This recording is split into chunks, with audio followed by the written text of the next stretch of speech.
On this Tuesday night, the U.S. counterterrorism chief suddenly quits. Why he's saying the war on Iran was not necessary. It's a good thing that he's out. Israel's killed 2 more top-ranking members of Iran's regime, as the U.S. is warned about deploying troops to Iran. They think that they can do whatever they want. Power struggle, the severe storm that's left hundreds of thousands of Quebecers without electricity. Plus, he's a putt above the rest. Has never taken a lesson in his life. The self-taught Canadian golfer who swung his way up to the PGA Tour.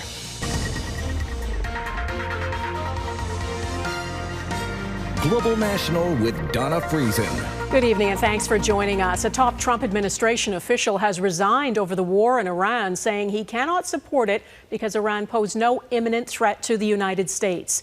Joe Kent, a staunch supporter of President Trump and former Special Forces soldier, was appointed by Trump as director of the National Counterterrorism Center.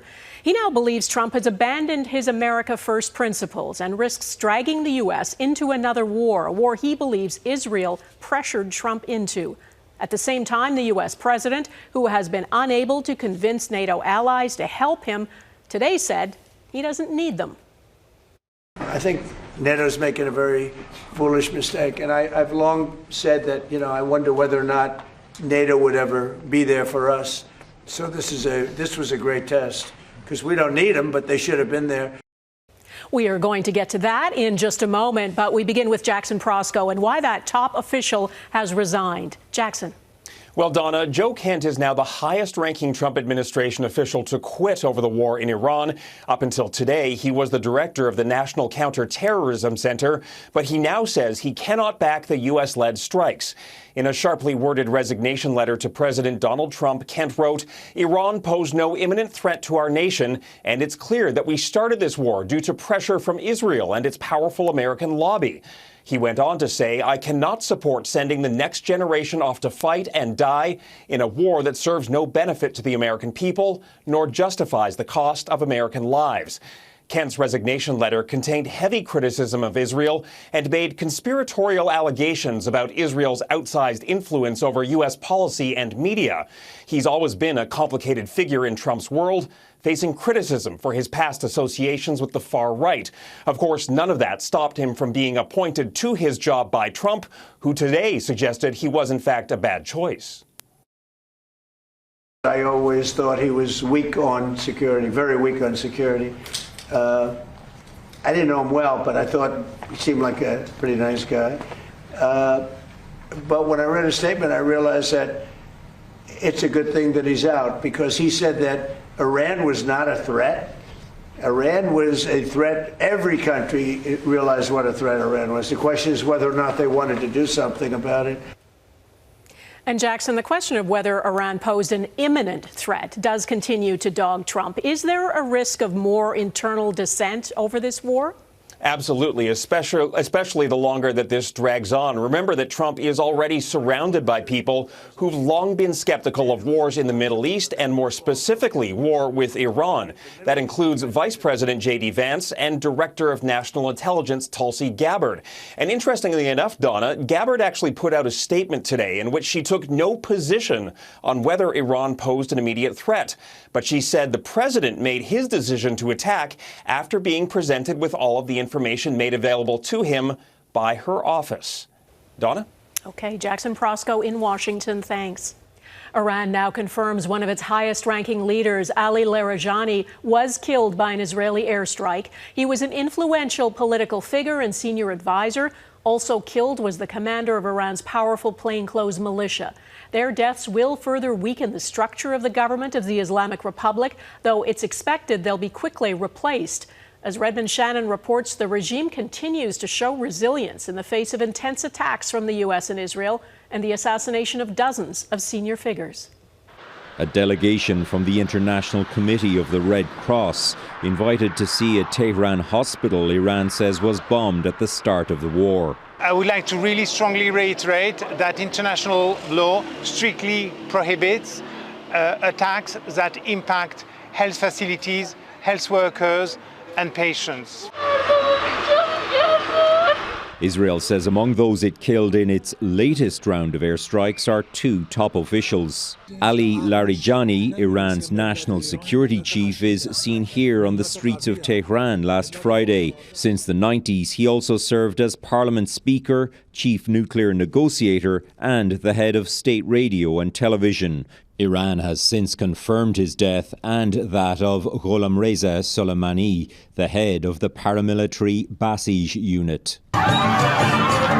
It was a key part of the deadly crackdown on anti-government protests earlier this year. I think the Basij commander is maybe a more replaceable figure from within the upper ranks of the Basij, of what remains of them. But replacing Larijani could be a tougher endeavor. They are doing this because they are so drunk of power. They think that they can do whatever they want. With the US sending more than 2,000 Marines to the Gulf, Iran's deputy foreign minister warned that American boots on the ground in Iran would amount to another Vietnam. An ominous statement brushed off by the US president. No, I'm really not afraid of anything. The United Nations now says it is investigating the airstrike on an Iranian girls' school that killed 168 people at the start of the war. American investigators reportedly believe that the US is likely to blame for that. The UN also says that some Israeli airstrikes on Lebanon may amount to war crimes. Lebanon says more than 900 people have been killed there this month. Donna? All right, Redmond Shannon in London, thank you. Canada's Foreign Affairs Minister Anita Anand is in Turkey to discuss the situation in the Middle East. She says there should be no weaponization of international shipping lanes and reiterated that Canada was not consulted by the U.S. or Israel before they launched strikes on Iran. Canada, as a founding member of NATO, continues to support the principles of collective defense and deterrence, and stands foursquare behind NATO allies in terms of the triggering mechanisms for NATO action. At this point, it's important to remember that those conversations among NATO allies have not occurred. Controlling the narrative and winning hearts and minds has always been a part of war. In this digital age, the White House is doing it through memes and artificial intelligence, and now Iran is in on the game too. Row, row, row your boat. President Trump is trolled in this AI video showing world leaders laughing at his request to help him break Iran's grip on the Strait of Hormuz. When he launched this war, President Trump promised a quick victory. Now, as Eric Sorensen reports, it is dragging on. America's allies are refusing to help him. He now says he doesn't need them anyway. And the White House can't clearly define what winning actually looks like. The U.S. president sounded so sure about Iran's liberation. I say tonight that the hour of your freedom is at hand. That the war would be over quickly. I think you'll see it's going to be a short-term excursion. But Donald Trump has discovered that Iranian freedom is not at hand. They don't have guns, and the other ones have guns. Highly sophisticated machine guns. It's the small observations that are revealing that the Iranian regime can still threaten the global economy. Literally, a single terrorist can put something in the water or shoot something or shoot a missile. Trump said he didn't need NATO's help, then asked for it, didn't get it, then declared he didn't need it, and never did. Incoherent. I would describe Trump's approach to all of this as strategically incoherent. This expert on U.S. foreign policy says Trump's objectives have swung from regime change to nuclear disarmament. He's not even sure who to talk to. I don't know if they're ready yet. And we don't even know their leaders. All of this suggests to me that nobody's on the same page and nobody really knows what the point of the war is or how it's going to end. NATO allies, recently intimidated by Trump's threats and tariffs, are forcefully resisting him now. France would never take part, says President Emmanuel Macron, in an operation to unlock the Strait of Hormuz. For many, it all comes back to the same question. What is Trump's endgame? We haven't been consulted and we don't really understand what are the objectives of this war. It's no surprise, say experts, that neither the allies nor shipping companies want to risk Iranian attacks in the narrow strait. They can exploit the geography of the Strait of Hormuz and use relatively unsophisticated weapons that are easy to hide and attack shipping almost whenever they want. So Iran really has the ability to protract this conflict pretty significantly. So Trump finds himself in a war in which Iran will not surrender and America's usual partners will not take part. This is what happens when the United States mistreats its allies. And what we're seeing over the last couple of days is that there's no international appetite to help Donald Trump out of this mess. Trump's plan to win or end the war still sounds vague. We'll be leaving in the near future. We'll be leaving in pretty much the very near future. Eric Sorensen, Global News, Toronto.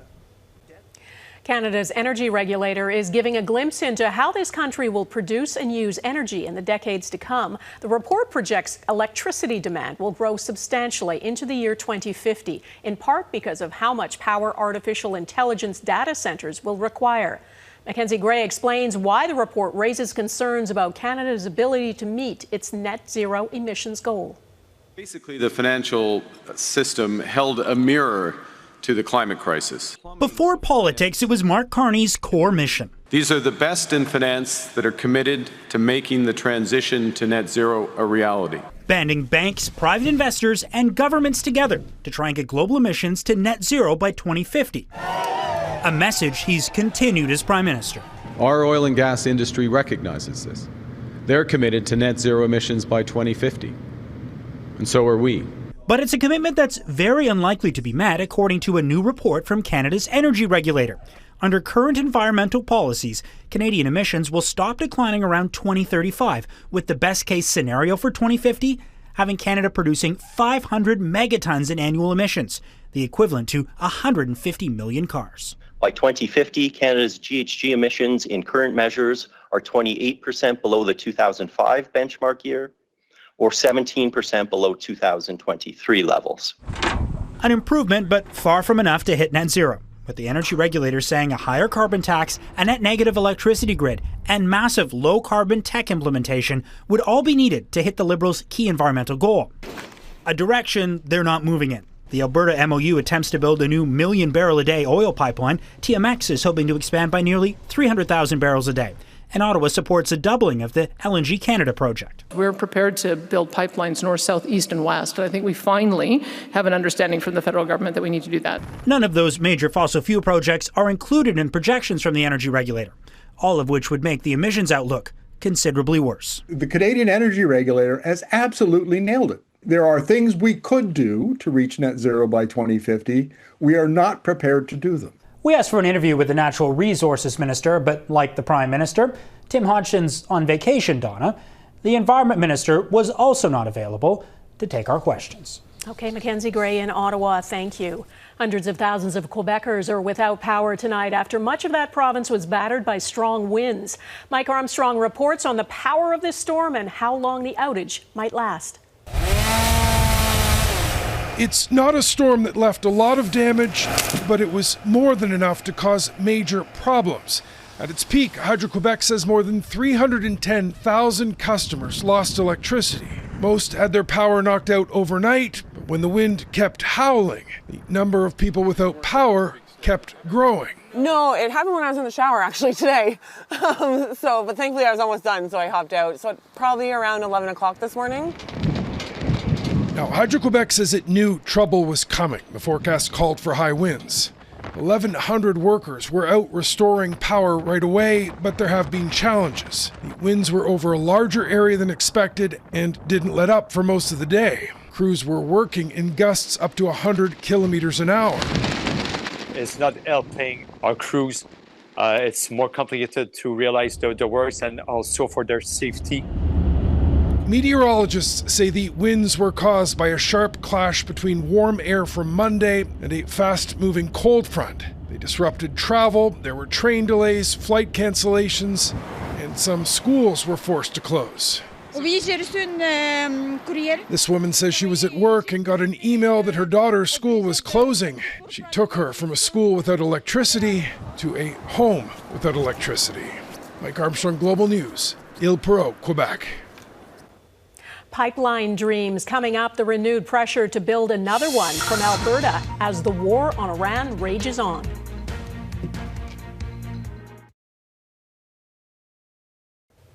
Alberta's premier wants to supply more oil to Asian markets as her government pitches a plan to build a pipeline to the BC coast. Danielle Smith says, based on discussions with the federal government, she's confident the project will be approved by this fall.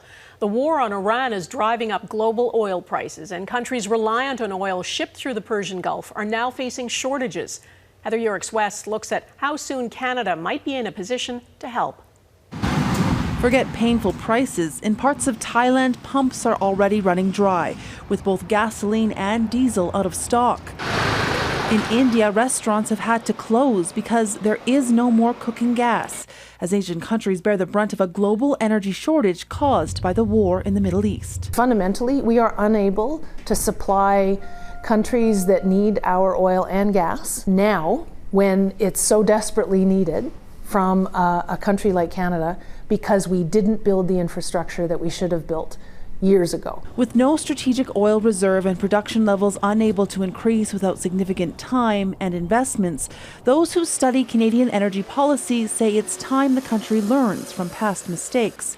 Alberta's premier says she's hopeful and believes a new pipeline to the BC coast could be approved by the end of the year.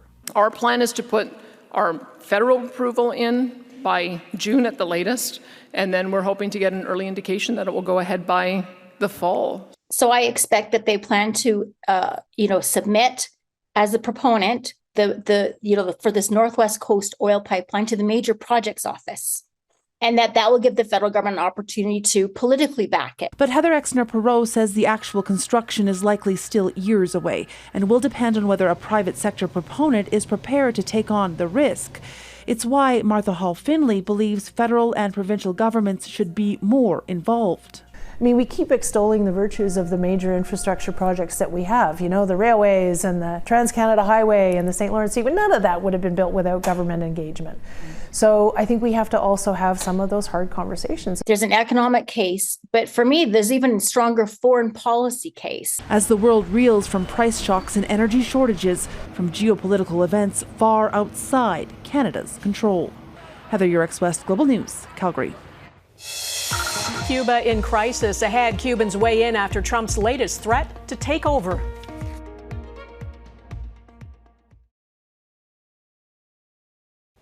After Venezuela and now Iran, the next country in the crosshairs of the American president appears to be Cuba. Donald Trump claimed yesterday he can do anything he wants with the country because it's in a weakened state. The deepening crisis there is in large part because Trump cut Cuba off from Venezuelan oil. Taria Isri looks at where this could be headed.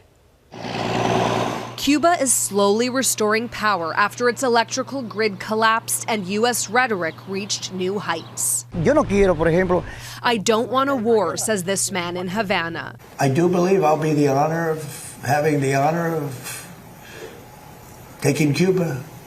That'd be good. That's a big honor. The U.S. president has the island nation in his sights. Whether I free it, take it, I think I could do anything I want with it. The new threats come as the communist regime and the Trump administration have opened talks. The Cuban government suggested it would consider trading with American companies. They have to change dramatically. What they announced yesterday is not dramatic enough. It's not going to fix it. The New York Times is reporting the U.S. has told Cuba for any meaningful progress to be made in negotiations, Cuban President Miguel Diaz-Canel must step down. The Trump administration is following much more a Venezuela model than, let's say, an Iranian model.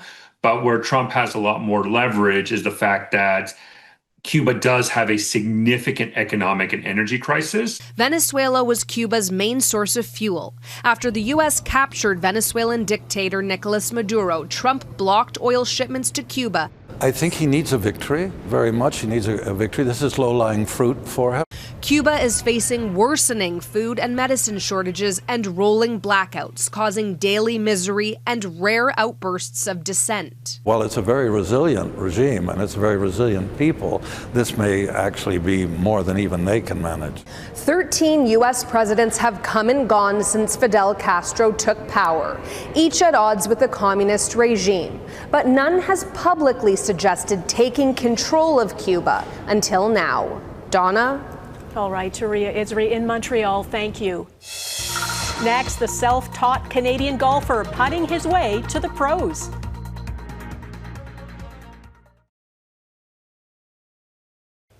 A rookie Canadian golfer is making waves on the PGA Tour. Sudarshan Yelamaraju grew up in Winnipeg and now lives in Mississauga. And he finished 5th at the Players' Championship over the weekend, which in itself is an achievement. But when you realize he is completely self-taught, it kind of blows your mind. Melissa Ridgen reports on a golfer whose backstory is as remarkable as his backswing. Sudarshan Yelamaraju's 5th place finish at the Players' Championship on the weekend is his first career top 10 result, and the best a Canadian has finished here since Stephen Ames won in 2006. But it's just one great part of the 24-year-old's golf story that began as a kid in Winnipeg. Certainly his story is unique and you know, cutting his teeth at the local golf dome and playing in some local events and honing his game, watching YouTube videos. That took off on the internet like a 300-yard drive. You want to know how he got disgusting at golf, just like you and I are trying to do every single weekend? He watched videos of Rory McIlroy, Tiger Woods, and Phil Mickelson on YouTube and just copied their technique. Folks where it all began loving the viral story. It's great, but I'll tell you unequivocally, I never saw him here. Because I would have recognized and seen that swing, and I would have heard that ball, and I would have known. Yelamaraju's family moved to Mississauga when he was 11, where he grew his game. Those humble beginnings, though, still evident as a pro. Do you have an extra set of eyes? Does someone look at you right now when you're trying to maintain or improve your golf swing? My dad, once in a while. Maybe just ask my caddy a little bit. This new face on the Pro Tour, proof that the fairway to success doesn't have to be complicated. Melissa Ridgen, Global News, Winnipeg. I've watched golf videos and I'm not in the PGA. That is Global National for this Tuesday. I'm Donna Friesen. Tonight's Your Canada is this snowy cabin in Labrador City, Newfoundland and Labrador. We'd love to see your Canada. Please email it to us, and thanks for watching. Hope to see you here again tomorrow. Bye-bye.